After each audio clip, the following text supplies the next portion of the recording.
नमस्कार, आप सभी का पुनः स्वागत है मेरे इस YouTube चैनल पे। आज हम पढ़ रहे हैं कक्षा 7 हिंदी की पाठ्य पुस्तक बसंत भाग 2 का छठा पाठ। पाठ का नाम है रक्त और हमारा शरीर। रक्त, जिसे हम खून भी कहते हैं, अंग्रेजी भाषा में ब्लड बोलते हैं, तो इसी के बारे में आज हम पढ़ रहे हैं, रक्त और हमारे शरीर के बारे में। तो आइए पढ़ लेते हैं। दिव्या अनिल की छोटी बहन है। यूँ तो वह शुरू से ही कमज़ोर है, लेकिन इधर कुछ दिनों से उसे हर समय थकान महसूस होती रहती है। मन किसी भी काम में नहीं लगता। भूख भी पहले से कम हो गई है। अस्पताल में उसे डॉक्टर ने देखा तो कहा, लगता है दिव्या के शरीर में रक्त की कमी हो गई है। जांच कराकर देखते हैं। यह कहकर उन्होंने दिव्या को रक्त की जांच के लिए पास के एक कमरे में भेज दिया। वहाँ अनिल को अपनी ही जान पहचान की डॉक्टर दीदी दिखाई दी। डॉक्टर दीदी ने कहा, कहो अनिल, कैसे आना हुआ? अनिल ने बताया कि डॉक्टर ने दिव्या को खून की जांच के लिए आपके पास भेजा है। इतना सुनते ही डॉक्टर दीदी ने दिव्या की अंगुली से रक्त की कुछ बूंदें एक छोटी सी शीशी में डाल दी और स्लाइड पर लगा दी। फिर अनिल से बोली, अनिल, तुम कल अस्पताल से रिपोर्ट ले जाना। अगले दिन अस्पताल पहुंचकर अनिल ने डॉक्टर दीदी के कमरे के दरवाजे पर दस्तक दी। भीतर से आवाज आई, आ जाओ। अनिल ने कमरे में प्रवेश किया तो पाया डॉक्टर दीदी सूक्ष्मदर्शी द्वारा एक स्लाइड की जांच कर रही हैं। दीदी के इशारे से वह पास रखी एक कुर्सी पर बैठ गया। स्लाइड की जांच पूरी होने पर डॉक्टर दीदी ने साबुन से हाथ धोए और तौलिए से पोंछती हुई बोली, अनिल, दिव्या को एनीमिया है। चिंता की बात नहीं है, कुछ दिन दवा लेगी तो ठीक हो जाएगी। अर्थात उसकी जो रक्त की जांच की गई थी उससे यह पता चला कि दिव्या को एनीमिया है और दवा लेकर वह ठीक हो सकती है। अनिल के मन में जिज्ञासा हुई। जिज्ञासा मतलब जानने की इच्छा। वह बोला, दीदी, एक सवाल पूछूं? हाँ हाँ, क्यों नहीं, डॉक्टर दीदी ने कहा। एनीमिया से आपका क्या मतलब है दीदी? उसने पूछा। यानी कि अनिल को इस बारे में पता नहीं था कि एनीमिया क्या होता है, तो उसने जिज्ञासावश उनसे पूछ लिया। यह जानने के लिए तुम्हें रक्त के बारे में जानना होगा। एनीमिया क्या है यह जानने के लिए उसने कहा कि तुम्हें रक्त क्या होता है या रक्त की संरचना या कैसे बनता है, इन सब चीज़ों के बारे में जानना होगा, डॉक्टर दीदी ने कहा। फिर बोली, अनिल, देखने में रक्त लाल द्रव के समान दिखता है। द्रव मतलब लिक्विड, तो लाल रंग का एक लिक्विड होता है, किंतु इसे सूक्ष्मदर्शी द्वारा देखें तो यह भानुमति के पिटारे से कम नहीं है। मोटे तौर पर इसके दो भाग होते हैं। एक भाग जो तरल है, जिसे हम प्लाज्मा कहते हैं, और दूसरा वह जिसमें छोटे बड़े कई तरह के कण होते हैं, कुछ लाल, कुछ सफ़ेद और कुछ ऐसे जिनका कोई रंग नहीं है, जिन्हें बिंबाणु, प्लेटलेट कण कहते हैं। ये कण प्लाज्मा में तैरते रहते हैं। इतना कहकर डॉक्टर दीदी ने सूक्ष्मदर्शी के नीचे एक स्लाइड लगाई, उसे फोकस किया और बोली, देखो ने, सूक्ष्मदर्शी द्वारा जो कण तुम्हें दिखाई दे रहे हैं ये हैं लाल रक्त कण। यहाँ पे आप चित्र के माध्यम से भी देख सकते हैं किस तरह से सूक्ष्मदर्शी के माध्यम से यहाँ स्लाइड के ऊपर खून के कणों को देखा जा रहा है। तो आप विज्ञान के अंदर, प्रयोगशाला के अंदर आप ये इन चीज़ों को देख सकते हैं। स्लाइड देख मानो आश्चर्य से उछल पड़ा था अनिल। रक्त की एक बूंद में इतने सारे कण, इसकी तो वह कल्पना भी नहीं कर सकता था। वह बोला, इन्हें देखकर तो ऐसा लग रहा है मानो बहुत सी छोटी छोटी बालूशाही रख दी गई हों। यहाँ पे चित्र आपको दिखाई दे रहा है, यह रक्त की एक बूंद के भीतर के कण दिखाई दे रहे हैं, जो सूक्ष्मदर्शी के माध्यम से बड़े आकार में दिखाई देते हैं। सूक्ष्मदर्शी एक ऐसा यंत्र होता है जो सूक्ष्म चीज़ों को बड़े आकार में दिखा देता है, यानी कि उसके छोटे छोटे जो रेसे या कण होते हैं वो सारी चीज़ें भी बड़ा करके वो दिखाता है। तो इस तरह से रक्त के कण के भीतर के अन्य छोटे छोटे कणों को भी उसने सूक्ष्मदर्शी के माध्यम से देखा।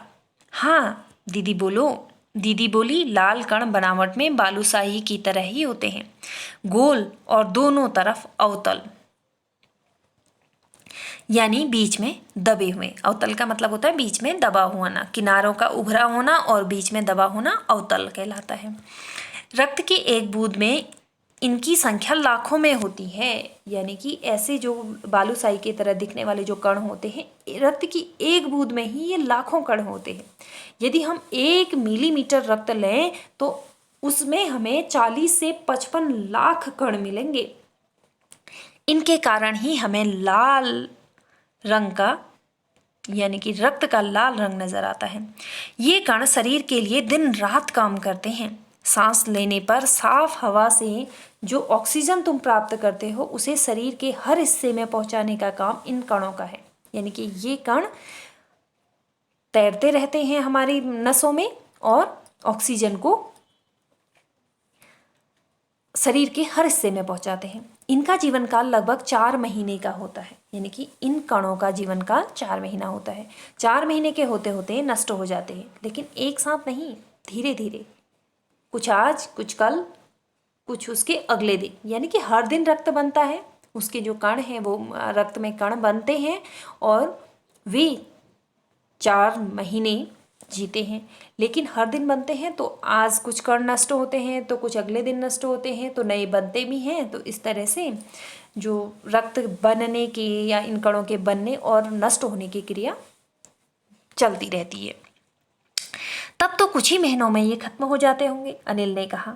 यह सुनकर डॉक्टर दीदी मुस्कुरा उठी और बोली, नहीं, ऐसा नहीं होता। शरीर में हर समय नए कण बनते रहते हैं जो नष्ट कणों का स्थान लेते रहे हैं। हड्डियों के बीच के भाग मज्जा में ऐसे बहुत से कारखाने होते हैं जो रक्त कणों के निर्माण कार्य में लगे रहते हैं। तो इससे हमें क्या पता चला?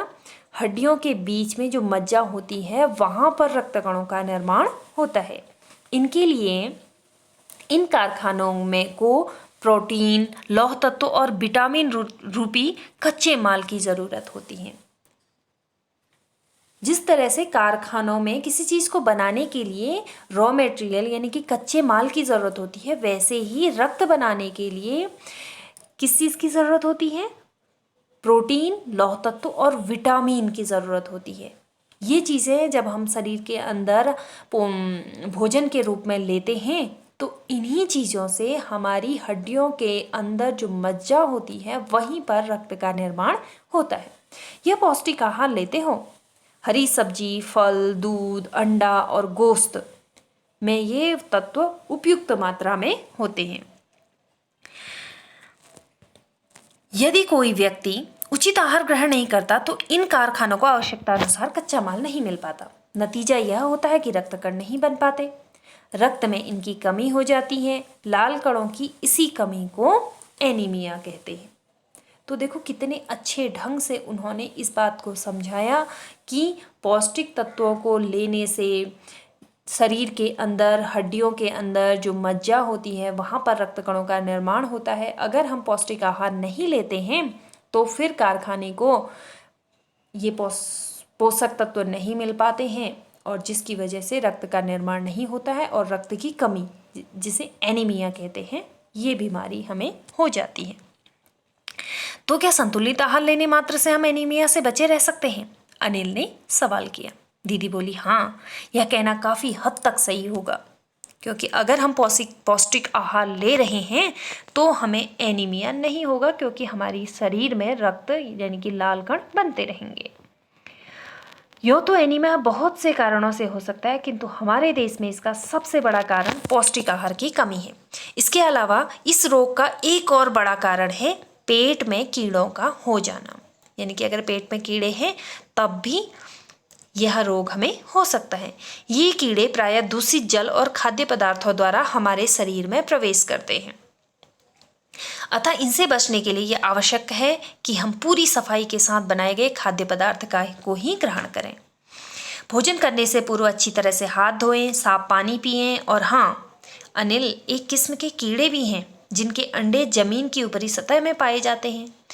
इन अंडों से उत्पन्न लार्वे त्वचा के रास्ते शरीर में प्रवेश कर आंतों में अपना घर बना लेते हैं।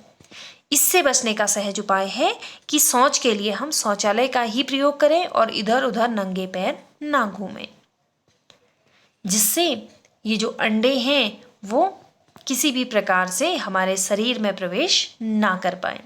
दीदी यह तो बहुत महत्वपूर्ण बात बताई आपने, अनिल बोला। वह पल भर सोच में डूबा रहा, फिर बोला, आपने बताया था कि रक्त में सफेद कण और बिंबाणु प्लेटलेट कण भी होते हैं, शरीर में उनका क्या काम है? तो अनिल ने इन चीजों के बारे में पूछा। दीदी बोली, सफेद कण वास्तव में हमारे शरीर के वीर सिपाही हैं। जब रोगाणु शरीर पर धावा बोलने की कोशिश करते हैं तो सफेद कण उनसे डट कर मुकाबला करते हैं और जहाँ तक संभव हो पाता है रोगाणुओं को भीतर घर नहीं करने देते हैं, यानी कि हमारी रोग प्रतिरोधक क्षमता को बढ़ाते हैं। ये सफ़ेद कणों का काम होता है। बस संक्षेप में ही मान लो कि वे बहुत से रोगों से हमारी रक्षा करते हैं। और बिंबाणुओं का काम है चोट लगने पर रक्त जमाव क्रिया में मदद करना, यानी कि जो बिंबाणु होते हैं वो अगर आपके शरीर में हैं तो अगर कभी आपको चोट लग जाती है तो रक्त को जमाने में वो मदद करते हैं। अर्थात जिस शरीर के जिस हिस्से पे आपके चोट लगी है, अगर उस हिस्से पर अगर आपका रक्त जमेगा नहीं, यानी कि रक्त जमना बंद शुरू नहीं होगा, तो आपका रक्त बहता रहेगा और रक्त बहता रहेगा तो इस तरह से आपके शरीर में रक्त की कमी हो जाएगी। तो ये बिंबाणु क्या करते हैं, कहीं पे चोट लगती है तो वहाँ पे रक्त को जमाने में मदद करते हैं। रक्त के तरल भाग प्लाज्मा में एक विशेष किस्म की प्रोटीन होती है जो रक्त वाहिका की कटी फटी दीवारों में मकड़ी के जाले के समान एक जाला बुन देती है, यानी कि एक तरह की एक परत बना देती है जिससे कि रक्त बाहर आना बंद हो जाए। बिंबाणु इस जाले से चिपक जाते हैं और इस तरह दीवार में आई दरार भर जाती है और रक्त बाहर निकलना बंद हो जाता है। तो आप लोगों ने शायद इस चीज़ को अनुभव किया होगा अपने जीवन में, अपने या किसी अन्य व्यक्ति के साथ में, कि जब कभी भी आपका शरीर के किसी भाग में चोट लग जाती है, थोड़ा बहुत रक्त निकलने लग जाता है, तो आप उस भाग को आप दबाते हैं या किसी भी तरह से रक्त रोकने का प्रयास करते हैं तो कुछ समय बाद रक्त रुक जाता है, जबकि कटने के बाद उसमें एक जो निशान है वो रहता है लेकिन रक्त बहना बंद हो जाता है। तो आपने इस प्रोसेस के माध्यम से समझा कि किस तरह से जो रक्त वाहिका की कटी फटी दीवार है वहाँ पर एक जाला बुन जाता है और बिंबाणु इससे चिपककर उस दीवार को में जो दरार आई हुई है उसे भर देते हैं। अनिल बोला, दीदी लेकिन घाव गहरा हो तब तो खून बहता ही चला जाता है। हाँ, ऐसे समय में उस व्यक्ति को जल्दी से डॉक्टर के पास ले जाना चाहिए। ज़रूरत समझने पर ऐसी स्थिति से निपटने के लिए कुछ टाँके भी लगाने पड़ते हैं, क्योंकि जब दीवार जो है बहुत ज़्यादा कट जाती है हमारे शरीर की त्वचा की, तो उस समय पे ये बिंबाणु बहुत जल्दी अपना कार्य नहीं कर पाते हैं। छोटा मोटा घाव होता है तो वो आसानी से वहाँ पे लेयर बना के बिंबाणु चिपक कर उस दीवार की दरार को भर देते हैं, लेकिन अगर दरार बड़ी होती है तो ऐसी स्थिति में बिंबाणुओं को सहायता करने के लिए बाहर से टाँके लगाने पड़ते हैं। किंतु डॉक्टर के पास पहुंचने तक के समय में चोट के स्थान पर कसकर एक साफ कपड़ा बांध देना चाहिए। दबाव पड़ने से रक्त का बहना कम हो जाता है। अगर हम घाव को बाहर से बांध देते हैं तो रक्त का बहाव बाहर की ओर कम होता है, अंदर की ओर दबाव पड़ता है और रक्त बहना बंद हो जाता है, जो उस व्यक्ति के लिए काफ़ी लाभप्रद सिद्ध हो सकता है। लाभप्रद कैसे?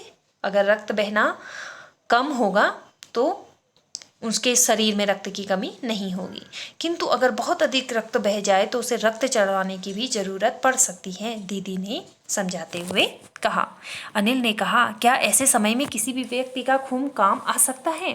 यानी कि किसी भी व्यक्ति का खून आप किसी को चढ़ा सकते हैं? दीदी बोली, अनिल, हर किसी का रक्त एक जैसा नहीं होता है। कुछ विशेष गुणों के आधार पर रक्त को 4 मुख्य वर्गों में बांटा गया है, यानी कि रक्त अलग अलग गुण धर्म वाले होते हैं तो उनके गुणों के आधार पर उन्हें 4 भागों में बांटा है। जरूरतमंद व्यक्ति के रक्त समूह की जांच करने के बाद उसे उसी रक्त समूह का रक्त चढ़ाया जाता है, यानी कि जो 4 भाग होते हैं रक्त समूह के, वह अपने ही रक्त समूह के समान वाले व्यक्ति को ही रक्त दिया जाता है। लेकिन जरूरत के समय यदि उस व्यक्ति रक्त समूह का कोई व्यक्ति नहीं मिले तब? अनिल ने पूछा। ऐसी आपातकाल स्थिति के लिए ब्लड बैंक बनाए गए हैं। प्रायः हर बड़े अस्पताल में इस तरह के ब्लड बैंक होते हैं जहां सभी प्रकार के रक्त समूहों का रक्त तैयार रखा जाता है। किंतु इन ब्लड बैंकों में रक्त का भंडार सुरक्षित रहे, इसके लिए आवश्यक है कि हम समय समय पर रक्तदान करते रहें, दीदी ने कहा। क्या मैं भी रक्तदान कर सकता हूं? अनिल ने पूछा। नहीं, अभी तुम छोटे हो। 18 वर्ष से अधिक उम्र के स्वस्थ व्यक्ति ही रक्तदान कर सकते हैं। एक समय में उनसे लगभग 300 मिलीमीटर रक्त ही लिया जाता है। प्रायः समझा जाता है कि रक्तदान करने से कमजोरी हो जाएगी, परंतु यह विचार बिल्कुल निराधार है। यानी कि इसमें कोई आधार नहीं है, कोई सच्चाई नहीं है। हमारा शरीर इतना रक्त तो कुछ ही दिनों में बना लेता है। यानी कि 300 मिलीलीटर ही एक व्यक्ति से लिया जाता है और 300 मिलीलीटर खून जो होता है वो व्यक्ति के शरीर में कुछ ही दिनों में बन जाता है। वैसे भी शरीर में लगभग 5 लीटर खून होता है। इसमें से यदि कुछ रक्त किसी जरूरतमंद व्यक्ति के लिए जीवन दान बन जाए तो इससे बड़ी बात क्या होगी, दीदी ने समझाते हुए कहा। फिर तो बड़ा होने पर मैं नियमित रूप से रक्तदान किया करूँगा, अनिल ने कहा। शाबाश अनिल, डॉक्टर दीदी ने अनिल की पीठ ठोकते हुए कहा। तो ये यतीश अग्रवाल जी द्वारा लिखा गया है। इसके माध्यम से यह समझाने का प्रयास किया गया है कि रक्त का हमारे जीवन में क्या कार्य है, यह किस तरह से बनता है, यह किस तरह से उपयोगी है और स्वस्थ रहने के लिए हमें किस तरह का आहार लेना चाहिए इत्यादि बातों का यहाँ पर जिक्र किया गया है। आशा है आपको पाठ समझ में आया होगा। मेरे साथ जुड़े रहने के लिए धन्यवाद।